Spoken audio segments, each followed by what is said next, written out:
हर हर महादेव। देवों का देव महादेव जी के चरण में प्रणाम करती हूँ, मेरा प्रणाम स्वीकार हो। माता गौरा पार्वती के चरण में प्रणाम करती हूँ, मेरा प्रणाम स्वीकार हो। गणपति ललनवा के चरण में प्रणाम करती हूँ, मेरा प्रणाम स्वीकार हो। सब गुरु भाई बहनों के चरण में प्रणाम करती हूँ, माता और पिताजी के चरण में प्रणाम करती हूँ, मेरा प्रणाम स्वीकार हो। गुरु भाई बहना, मैं एक कथा सुनाने जा रही हूँ, इस कथा को पूरा सुनिए और रहस्य जानिए। हर हर महादेव, घर घर महादेव। गुरु भाई बहना, एक बार की बात है कि एक साहूकार थे। बहुत पुराने समय की बात है, बहुत वर्षों पुराने की बात है, हजारों वर्ष पुराने जमाने की बात है कि एक साहूकार थे और साहूकार बड़ा धन के अमीर थे। उनके पास धन दौलत बहुत था और साहूकार का 2 बेटे थे। लेकिन गुरु भाई बहना, साहूकार कौड़ी चूस मक्खी चूस थे। जो साहूकार थे उनका एक चावल भी खाते समय गिर जाता था तो उसे धोकर फिर से खाते थे। गुरु भाई बहना, चिड़िया चुरगू भी उनका खेत में फसल खाने को लिए बैठता था तो वह गोरियां लगा देते थे, जितना मक्खी चूस थे। गुरु भाई बहना, वो जो साहूकार थे उनका 2 बेटा था। तो बड़ा बेटा का विवाह हुआ और बड़ी बहू आई। तो गुरु भाई बहना, अपने सास के लिए, अपने ससुर के लिए, अपने पति के लिए, अपने देवर के लिए, अपना लिए भोजन बनाकर और एक रोटी, बहुत मोटा रोटी बनाती थी और मोटा रोटी बनाकर और दरवाजे के बाहर एक अलमीरा था, अलमीरा के ऊपर थाल में करके धर देती थी और वहां पे लिख के और साट देती थी कि ये रोटी भूखे व्यक्ति के लिए है। गुरु भाई बहना, एक साधु आते थे और वो रोटी उठाकर लेकर चले जाते थे और कहते थे, जो जैसा करता है वैसा मिलता है। जो पाप करता है तो घर में रहता है, पुण्य करता है तो लौट कर आता है।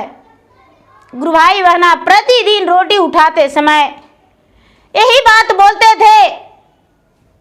साहूकार देखते देखते महीना, 2 महीना, 4 महीना, 6 महीना, 1 साल, 2 साल देखे। उसके बाद अपने बेटे से बोले कि देखो, तुम्हारा पत्नी जो है बेटा, वो तो एक रोटी दूसरे को दान करती है, उतना मोटा रोटी हम उतना मोटा रोटी तो खाने भी नहीं सकेंगे जितना बड़ा रोटी बनाती है और दान करती है भिखारियों के लिए। इसीलिए तुम मेरे घर से अलग हो जाओ और अलग होकर रहो, देखेंगे तुम्हारा पत्नी कितना दान करेगी। गुरु भाई बहना, अब उसके पिता जो थे, बड़े बेटे का पिता, साहूकार ने उसे अलग कर दिए अपने बेटे को और बड़ी बहू को कोई अन्न धन संपत्ति नहीं दिए।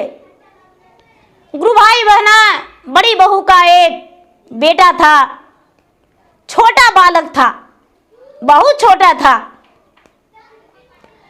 गुरु भाई बहना अपने पति को बोली कि देखिए, एक बच्चा भी है, 2 वर्ष मेरा विवाह का हो गया और आप यदि कहीं नहीं कमाइएगा तो कैसे गुजर बसर होगा स्वामीनाथ। आप प्रदेश चले जाइए और हम यहाँ किसी तरह से अपना जीवन बिताएंगे। गुरु भाई बहना, ये 5 रोटी बनाती थी, एक रोटी बाहर अलमीरा पे धर दिया करती थी और 4 रोटी में एक रोटी बच्चे को भोजन दिया करती थी। 3 रोटी बचता था, 2 रोटी खाती थी और एक रोटी वो रख देती थी जो सवेरे उसका बच्चे का भोजन हो जाता था। गुरु भाई बहना, प्रतिदिन वो वैसा ही करती थी। गुरु भाई बहना, अब एक दिन का बात है कि इसे गुस्सा आया, बहुत जोर से गुस्सा आया कि ये साधु बोलता है, कभी आशीर्वाद भी नहीं देता है कि सुखी रहो बेटी, धनवान रहो बेटी, तेरा पति अमर रहे बेटी, मेरे पति तो परदेश गए हैं। गुरु भाई बहना, इसका जो पति गए परदेश में, तो परदेश गए तो सोना बिखरा हुआ था। उनके घर नौकरी मांगने गए। जब नौकरी मांगने गए तो राजा दरवानी का नौकरी दे दिया।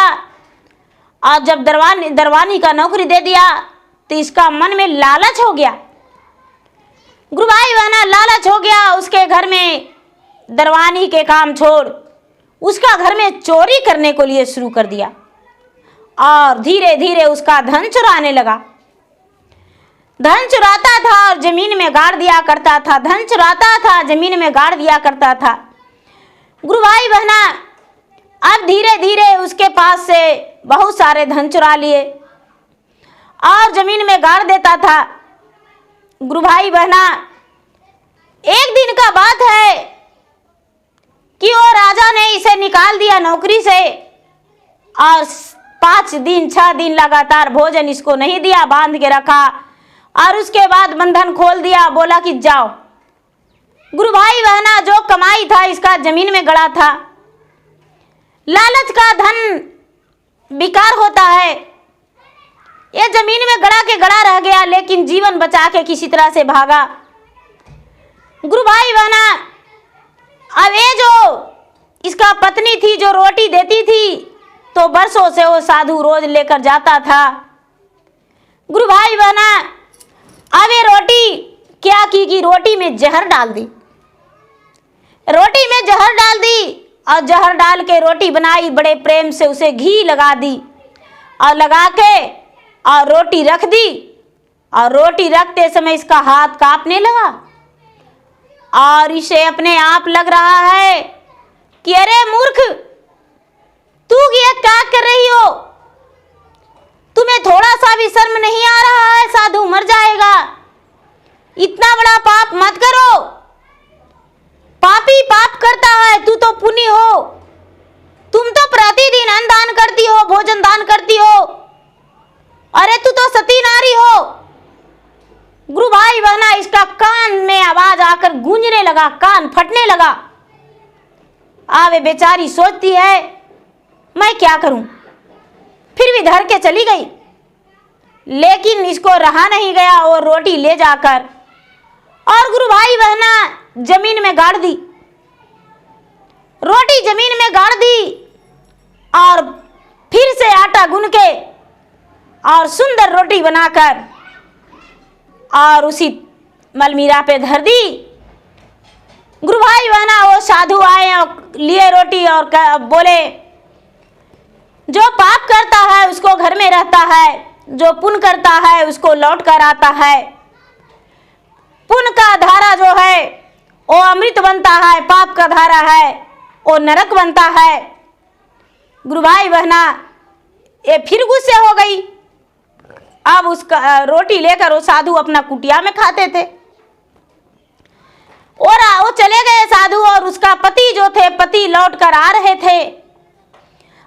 थे तो वही रोटी, वो भूखे प्यासे एकदम वो व्याकुल थे, तड़प रहे थे। उनका जान निकलने वाला था कि साधु पे नजर पड़ा तो साधु को एक रोटी हाथ में दे के कहते हैं कि बाबा, आप मुझे एक निवाला रोटी दे दीजिए और चुल्लू भर पानी।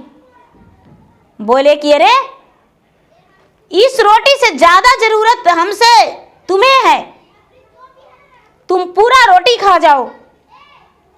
हम ये रोटी आज निवाला भी नहीं तोड़ेंगे।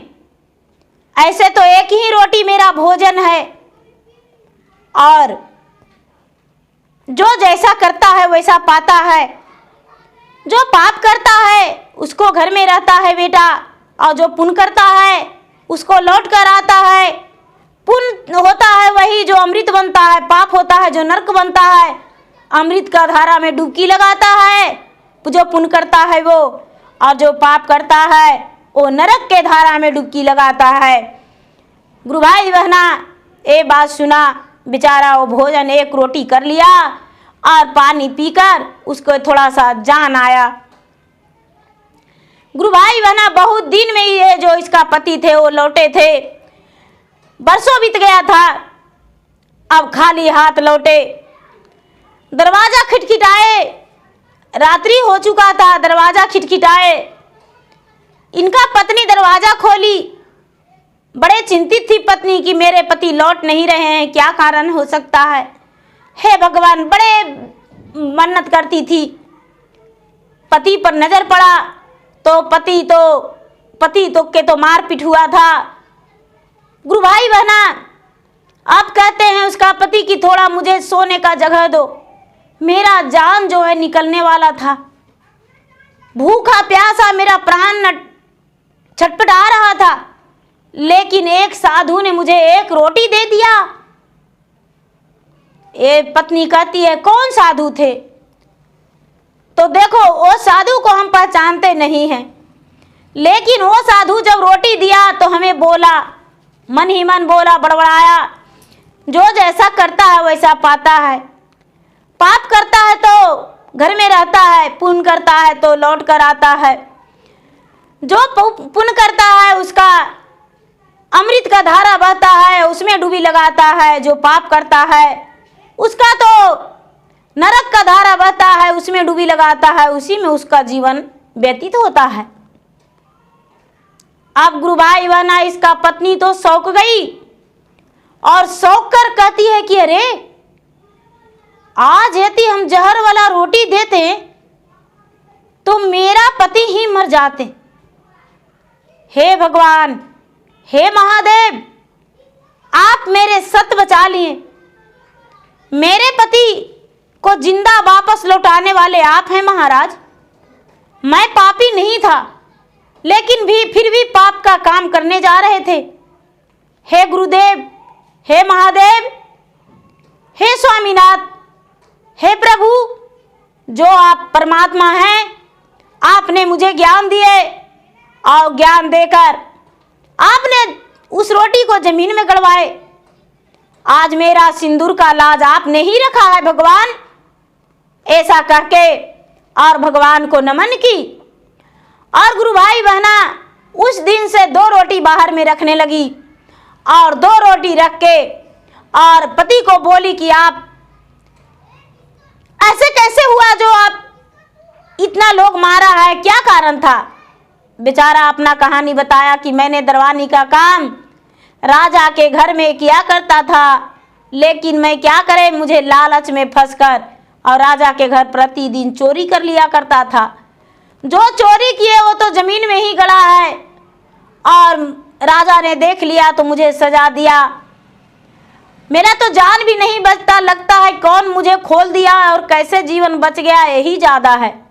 गुरु भाई बहना, पत्नी कहती है, इतना हम धर्म नहीं करते हैं तो मेरा पति वापस नहीं आते। और अपने ससुर के पास गई और कहती है कि पिताजी, आपका जो अन्न खाया वो ज्ञान हुआ चोरी का, और मैंने जो पुण्य किया, अन्न बांटा, वो मेरा अमृत का हुआ, जो कि आज मेरा पति का जीवन बच गया। उसका ससुर कहते हैं कि मैं तुम्हारी बातों से सहमत नहीं हूँ और समझा नहीं। बेचारी अपना बात बताई कि पिताजी, अपने बेटे का संस्कार दिए तो चोरी किया, और मैंने दान पुण्य किया तो मेरा पति का प्राण बचा। यही मैं आपको कहने आया हूँ। गुरु भाई बहना, उस दिन से साहूकार ने अपने बहू और बेटे को साथ रख लिए और कहने लगे कि मुझे गलती हो गया बहू, क्षमा कर दो। जब से तुम अकेले रहती हो, जब से तो मेरा धन में घाटा लग रहा है, व्यवहार में मेरा हर बिजनेस में घाटा लगता ही जा रहा है। बेटी तू अकेले नहीं, मेरे साथ रहो और मेरे पास रह के भोजन बनाओ। बेटी, जितना तू दान करना, जितना पूजा पाठ करेगी, उतना ही मेरा खुशी मिलेगा। तो गुरु भाई बहना, कभी भी गलत नहीं करना चाहिए। यदि वो साहूकार की बहू, राजकुमार की पत्नी जहर वाले रोटी बाहर में रख देती अलमीरा पर, तो उसका पति का मिलता। प्रतिदिन तो साधु आकर खाते थे, लेकिन प्रतिदिन जहर वाला रोटी नहीं रहता था। उस दिन उसका बुरे ख्याल आया, लेकिन अपना सिंदूर बचाने के लिए वो सब कुछ किया और उसका सिंदूर का लाज रहा। तो गुरु भाई बहना, इस कथा को पूरा सुनिए और रहस्य जानिए कि इस कथा में क्या रहस्यमयी है। गुरु भाई बहना, मेरा वीडियो अच्छा लगे तो इसे लाइक कीजिए, शेयर कीजिए, सब्सक्राइब कीजिए। और मैं इंस्टाग्राम पे भी हूँ, मैं फेसबुक पे भी हूँ। मेरा इंस्टाग्राम पे, मेरा फेसबुक पे फॉलो कीजिए, लाइक कीजिए, शेयर कीजिए। कमेंट बॉक्स में हर हर महादेव जरूर लिखिए। धन्यवाद। हर हर महादेव, घर घर महादेव।